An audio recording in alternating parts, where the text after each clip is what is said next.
Boa noite, meus amados irmãos. Graça e paz, mais um momento de meditação na palavra de Deus. E que privilégio poder compartilhar desse livro tão rico, tão pleno, de assuntos pertinentes à vida, sobre a esperança, a vida com Deus, de um modo geral, que é o que basta.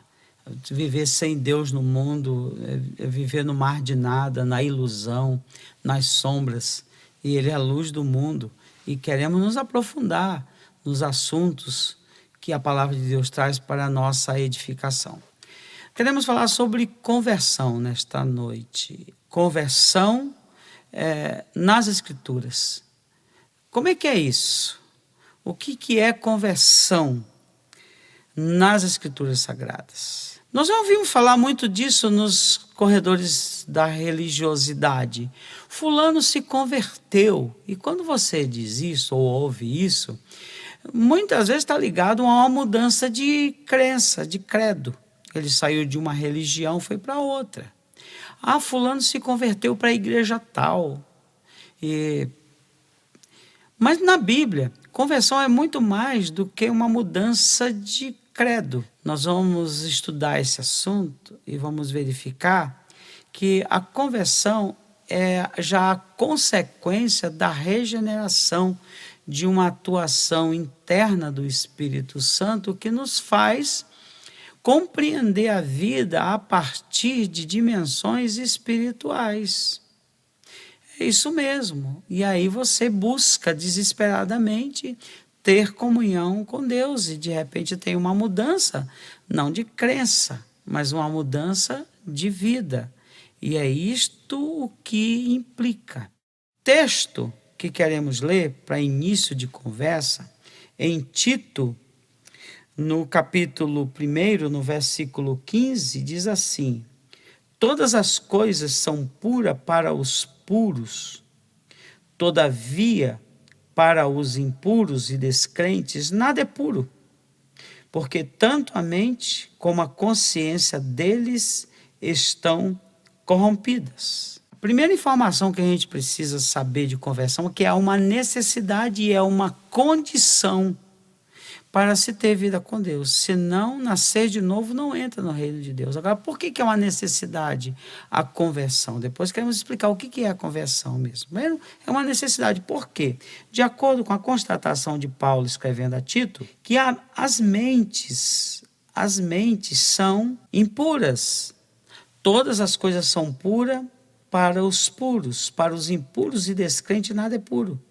Portanto, tanto a mente como a consciência deles estão corrompidas. Mentes e consciências corrompidas é um diagnóstico bíblico da condição da raça humana caída, descendente de Adão. E com essa disposição mental reprovável, com mente e consciência corrompidos, esse ser humano não tem condição nenhuma de se relacionar com o sagrado, com o santo, porque ele abomina isso. Ele age às avessas. Então é uma necessidade. Agora, o que é conversão nas Escrituras? Bem, essencialmente, conversão nas Escrituras é arrependimento acompanhado de mudança de propósito e de ação. É quando você tem a consciência disto, que você é um pecador, que a sua mente, a sua consciência é corrompido, mas que existe um grito na alma, que isso nós podemos dizer de arrependimento segundo Deus, uma tristeza profunda pela sua condição, e isso é acompanhado de uma mudança. Essa é a característica, não é apenas um choro pontual.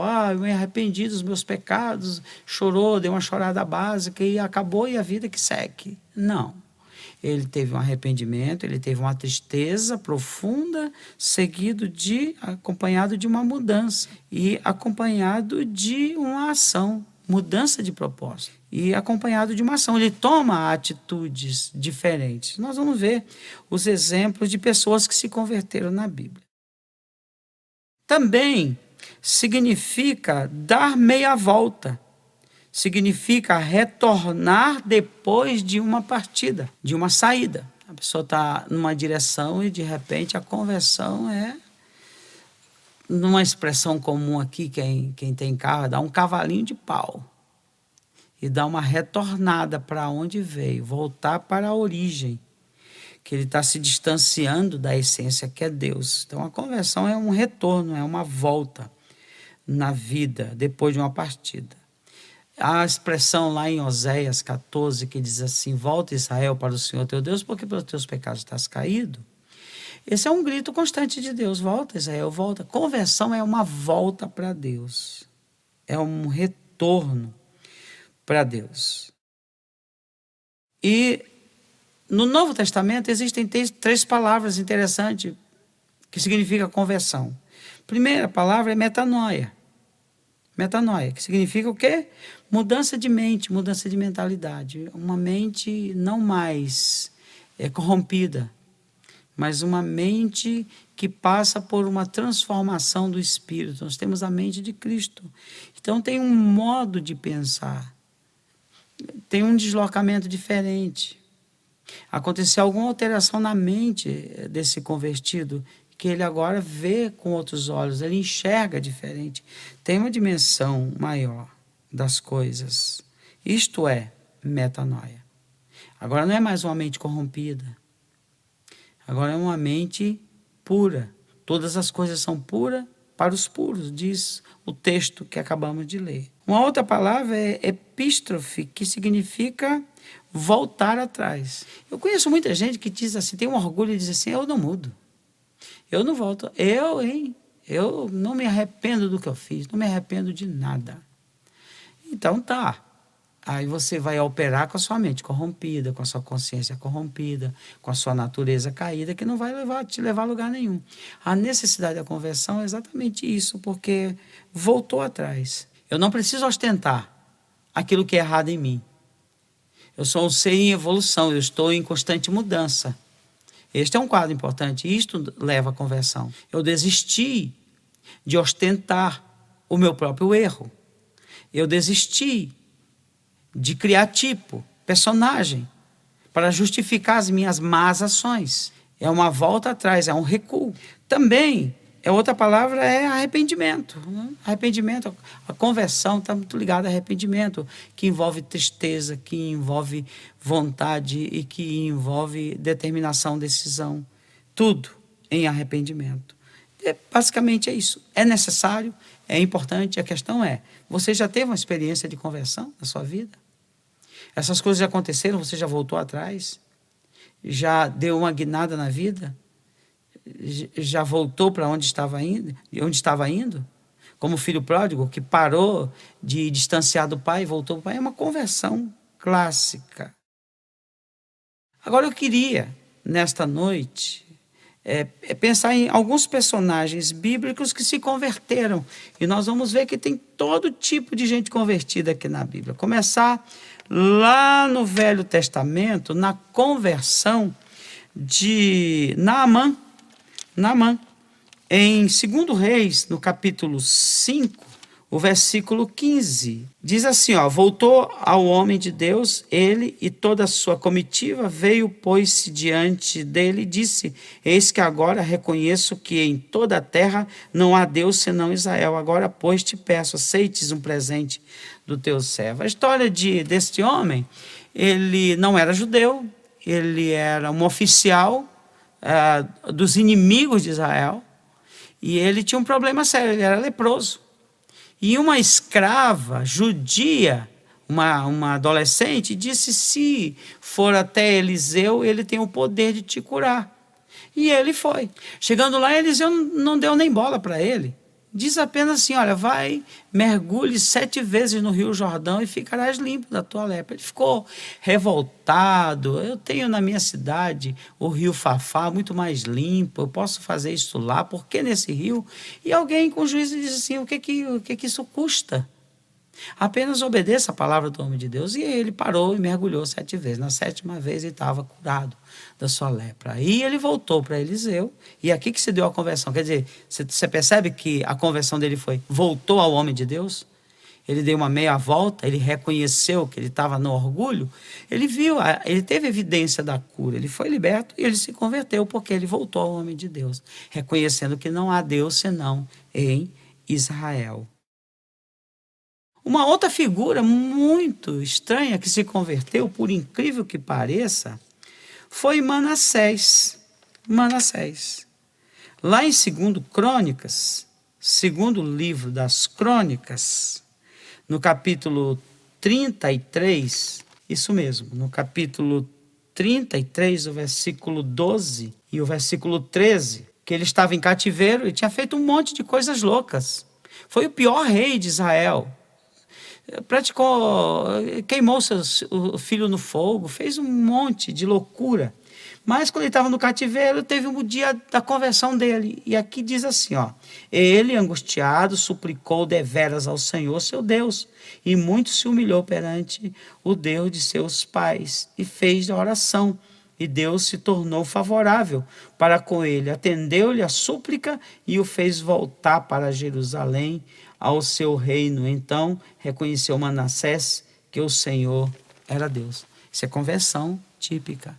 O pior dos pecadores, agora, diante de um cativeiro, reconhecido de que ele só fez burrada na vida, reconhece que ele era um pecador e que precisava da glória de Deus. Deus devolve ele para Jerusalém, para o seu reino. Quer dizer, Deus faz ele voltar daquela prisão, daquela circunstância. Veja bem que esses dois exemplos são exemplos de retorno, mas retornou diferente. Retornou sem lepra, o outro retornou sem a rebelião e reconhecendo que há um só Deus. Ele parou, terminou com aquele ciclo de adorar ídolos estrangeiros. Aí nós vamos lá para o Novo Testamento, e encontrar a figura de Zaqueu.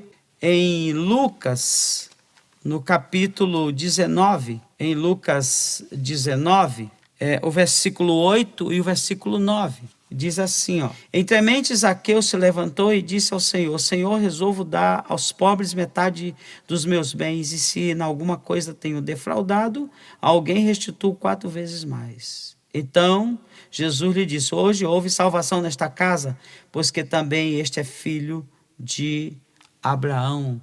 Esta é uma conversão muito ligada à ética de Zaqueu.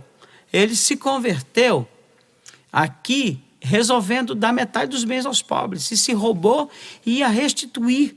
Isto é mudança. Ele fez uma meia volta do ritmo de vida que ele estava levando. Oxalá todos os líderes, todos os governantes se convertessem a exemplo de Zaqueu. Que maravilha não seria isso? Já pensou uma conversão coletiva dos nossos governantes, fazendo devolução, dando metade dos bens aos pobres, restituindo aquilo que foi fraudado? Foi conversão de Zaqueu. É assim que se converte. Portanto, não é uma conversão apenas templária, não é uma conversão momentânea, não é apenas um choro ali em algum momento, é uma atitude corajosa, é uma meia volta do Zaqueu. Nós vamos encontrar uma outra figura que se converteu, que é o cego de nascença, lá em João, no capítulo 9, o versículo 38, que diz assim: então afirmou ele: creio, Senhor, e o adorou. O cego de nascença, Jesus curou aquele homem, e aquilo causou um rebuliço na cidade, porque agora não era mais um pedinte, não era mais um morador de rua, agora era alguém que estava limpo, que estava decente, que estava trabalhando, mas era aquela mesma figura, e todo mundo entrou em paranoia. Quem é esse cara? Quem é essa pessoa? E ele foi interrogado pelos fariseus, levado no templo, chamaram os pais, e ele diz assim: olha, eu não entendo muito o que está acontecendo comigo, eu apenas posso dizer uma coisa: alguém me tocou, eu era cego, agora vejo. E expulsaram ele do templo, porque ele foi curado por alguém que ele diz assim: você vai crer nesse homem? Depois Jesus se revela a ele. Jesus diz assim: você crê no Filho do Homem? Ele disse: creio, e o adorou. Conversão é o ato de crer e adorar, de se render, de se prostrar, de ter uma entrega verdadeira nas mãos daquele que é Senhor das nossas vidas. Aí nós vamos ver um exemplo extraordinário de conversão que foi da samaritana, da mulher samaritana, lá em João 4, Evangelho de João 4, aí tem 2 versículos que eu queria destacar. O 29, que ela diz assim, ó: Vinde comigo e vede um homem que me disse tudo quanto tenho feito. Será este, porventura, o Cristo? E o versículo 39, muitos samaritanos daquela cidade creram nele, em virtude do testemunho da mulher que anunciara. Ele me disse tudo quanto tenho feito. A mulher, não só ela convertida, mas também as pessoas da cidade que ela levou até Jesus. Porque assim, ele é o Cristo. Converter-se a Cristo, a conversão não só faz com que você volte de onde estava indo, tem uma interrupção abrupta do modo de vida, mas também ela te eleva para uma crença. Será ele o Cristo, o que havia de vir? E ela testemunhou isso para os amigos. Conversão está ligada ao nosso testemunho que nós temos de Jesus. Isto aconteceu com a mulher samaritana.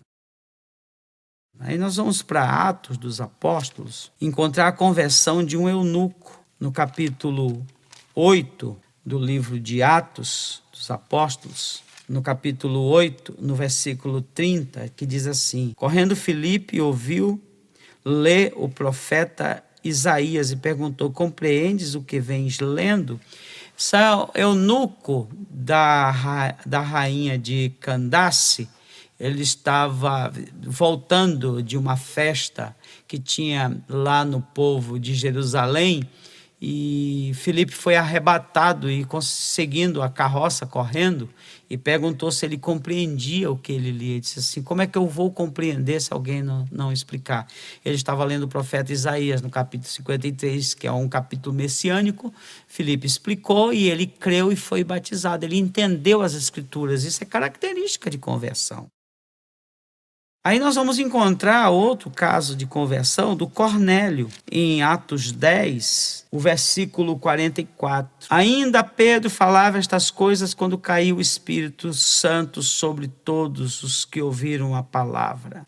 A descida do Espírito Santo no povo gentil, lá na casa deste homem, e todos eles foram batizados com o Espírito Santo. Há uma confusão entre batismo com o Espírito Santo, a descida do Espírito Santo. Conversão é a mesma coisa que isso, é o descer do Espírito Santo sobre todos que ouviram a palavra. Olha, é uma coisa maravilhosa. Ouviram a palavra e o Espírito Santo atuou. Quando você ouve a palavra, te batiza, te inunda, te mergulha no universo espiritual. Isto é conversão. Aí nós vamos ter a conversão clássica, no capítulo 9. Se você pode ler depois o capítulo 9 de Atos, que é a conversão de Paulo. Muito conhecida, Paulo que estava indo para Damasco, estava com cartas, com liberação para prender os cristãos, e estava indo com uma comitiva para isso, e chega num ponto do caminho, indo para Damasco, e uma luz brilha, ele cai do cavalo, e ele ouve uma voz dizendo: quem é, Senhor? Eu sou Jesus, a quem me persegue, mas levanta que eu te direi o que você vai fazer. E essa conversão é uma mudança de roteiro. Embora ele chegou a Damasco, não mais agora como perseguidor da igreja, mas agora na condição de perseguido com a igreja. Isso é conversão. Isso é uma guinada na vida.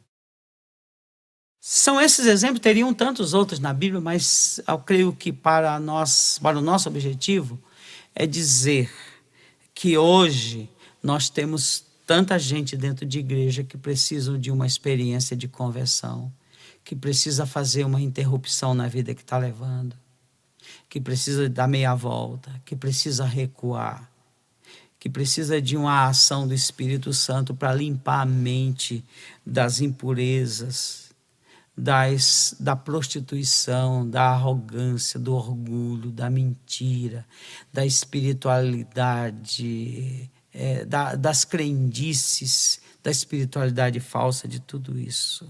A conversão é uma obra do Espírito Santo, quando ele regenera, quando ele muda, através de uma atitude, de uma postura.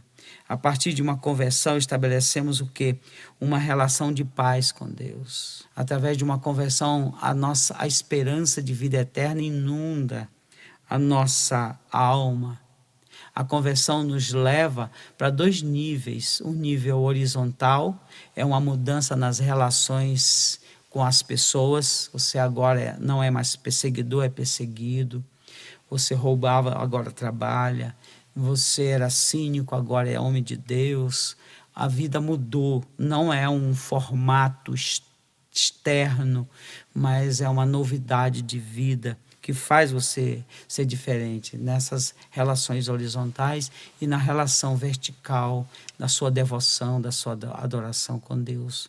Eu gostaria de orar e quem sabe, nessa oração, você tome uma atitude e diga: eu quero, Senhor.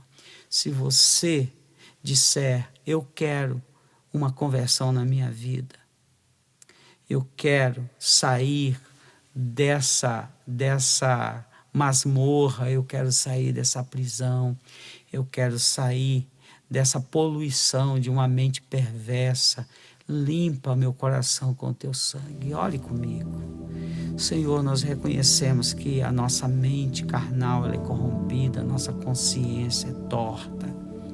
A nossa vida não tem direção nenhuma. Somos pessoas perdidas à deriva, levado pelos ventos de doutrina, como palha que o vento dispersa. Mas eu peço que o Senhor desperte a consciência dos meus irmãos, para que se levantem dessa situação e tomem uma atitude de conversão, de dar uma guinada da vida, de se voltar para o Senhor enquanto se pode achar. Lava, purifica, perdoa de todo o pecado, lava com o teu sangue essas vidas preciosas, para que tenham um futuro melhor, para que possam ver com os teus olhos e crer com o coração transformado e com a mente pura. Faz isto, eu te peço, em nome de Jesus. Amém. Que Deus abençoe a todos.